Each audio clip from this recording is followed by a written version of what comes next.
Meu nome é Lucas Azambuja, eu sou professor do IBMEC e sou sociólogo. Penso que a crise política é resultado de um esgotamento de um modelo de desenvolvimento e de projeto de poder político.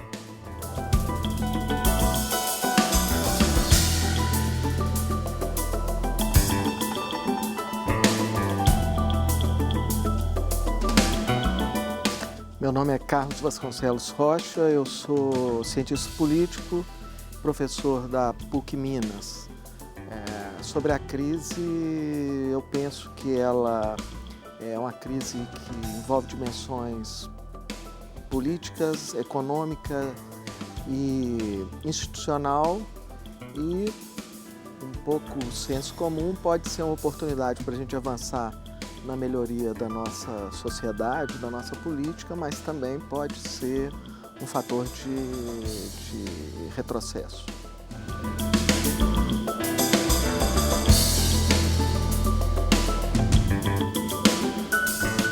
Meu nome é Rudar Risse, eu sou cientista político e sociólogo e diretor-geral do Instituto Cultivo.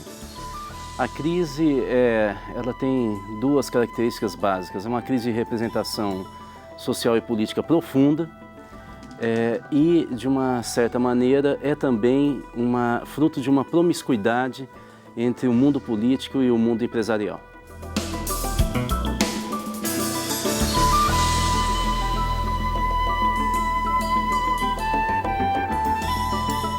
E eu sou Jair Stacanelli e está no ar o Horizonte Debate.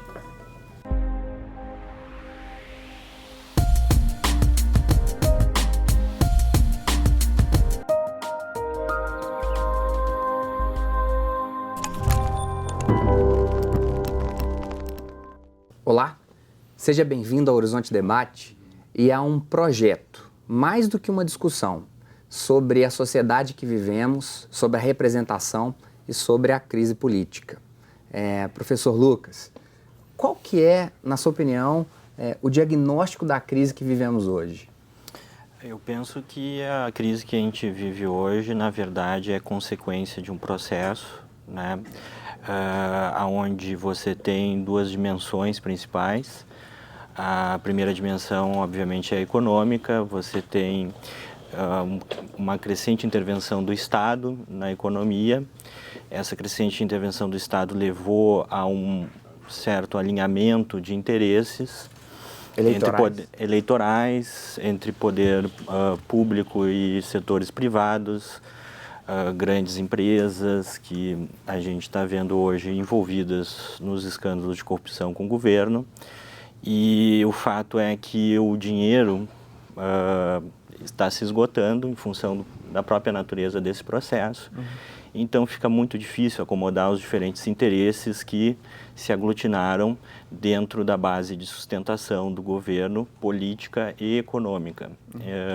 Então, a crise é, ao mesmo tempo, uma crise econômica no sentido de que as finanças públicas vão mal, ou seja, o endividamento público aumentou, os indicadores macroeconômicos estão muito ruins, ou seja, a gente está com recessão, inflação, uma série de indicadores macroeconômicos que impactam, seja na própria classe política, como na própria percepção do povo brasileiro em relação ao governo. E isso leva a uma situação de tensões, onde os interesses são dificilmente acomodados. Sim. Professor Rudar, diagnóstico. Bom, em primeiro lugar é o seguinte, nós temos a pior geração de políticos da história da República. Me permita rir dessa. Mas o problema é que vai chorar. Não, é que assim, são técnicos que queriam ser empresários, não tiveram competência para ser empresários e, obviamente, que não tem nenhuma para política. Então, nós temos pessoas como Aécio Neves, Dilma Rousseff, Eduardo Paes, ACM Neto, é o que tem de pior na história da política brasileira. Márcio Lacerda, Fernando Haddad, são tecnocratas que não gostam do jogo político, não conseguem apaixonar a população, não lideram e, portanto, eles divorciaram completamente a representação que lhes cabia pela urna do cotidiano dos brasileiros, né?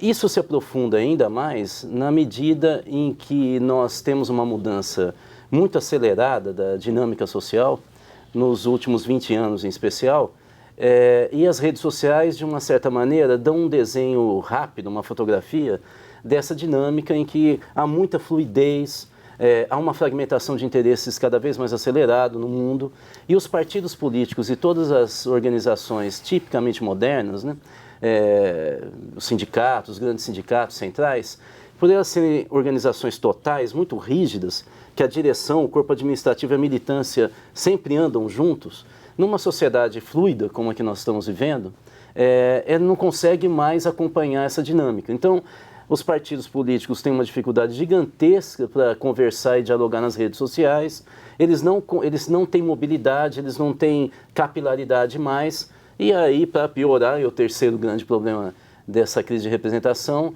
há uma promiscuidade que o Alain Touraine, que é um sociólogo importante da França, já vinha alertando desde o final do século passado sobre essa promiscuidade da dimensão política com a dimensão econômica, meio que divorciando dessa dimensão social e cultural. Ou seja, os valores que nos movem, que aglutina a sociedade, eles não têm repercussão mais nessa dinâmica de interesses econômicos que acabou transformando a política numa profissão como um balcão de negócios de interesse. Então, nós estamos vivendo no Brasil, especificamente, uma crise, mas o fato é que é uma crise internacional de representação e aqui se agudizou, principalmente com a crise econômica provocada pela política. Nós não tínhamos de jeito nenhum que ter adotado esse pacote recessivo. Nós não entraríamos nessa recessão de maneira alguma. Posso dar vários indicadores do ano passado econômicos. Não era para ter um pacote recessivo como esse, mas a política, por interesses e acordos, acabou enveredando por um pacote monetarista, conservador, que destrói, mais uma vez, o pecúlio dos trabalhadores. E os empresários continuam bem. Essa análise deleuziana, nós vamos voltar nela, dessa fluidez. Professor Carlos, diagnóstico. Pois enfim, eu vou tentar organizar aqui um pouco para o prognóstico. Com o que foi falado. Em primeiro lugar, crise econômica, que é uma crise econômica internacional e relativa. Se você vê os indicadores do Brasil, comparativamente, não estamos tão ruim assim, não. Encontramos coisa muito pior. Em segundo lugar, o que o Rudá falou, que eu acho que é bastante relevante, uma certa desestruturação dos circuitos da política em relação à sociedade. Eu acho que isso é uma questão que também extrapola o nosso caso específico, mas é uma questão preocupante, né? Enfim. E aí eu vou, conectando um pouco com isso, eu vou tentar abordar um outro aspecto que eu acho relevante. Na verdade, nós, no caso brasileiro, nós estamos passando por uma crise política, além desse problema mais estrutural, que ela é uma crise conjuntural criada por uma elite brasileira que, na verdade, é uma elite golpista, uma elite que nunca aceitou dividir poder com ninguém, os 1% da população brasileira, e que fazem terrorismo através de uma imprensa que é empresa, que não tem qualquer compromisso com a população brasileira, e que cria um debate, que aí sim, um debate que seria instância importante para a gente discutir as nossas mazelas que existem, é um debate que é falso.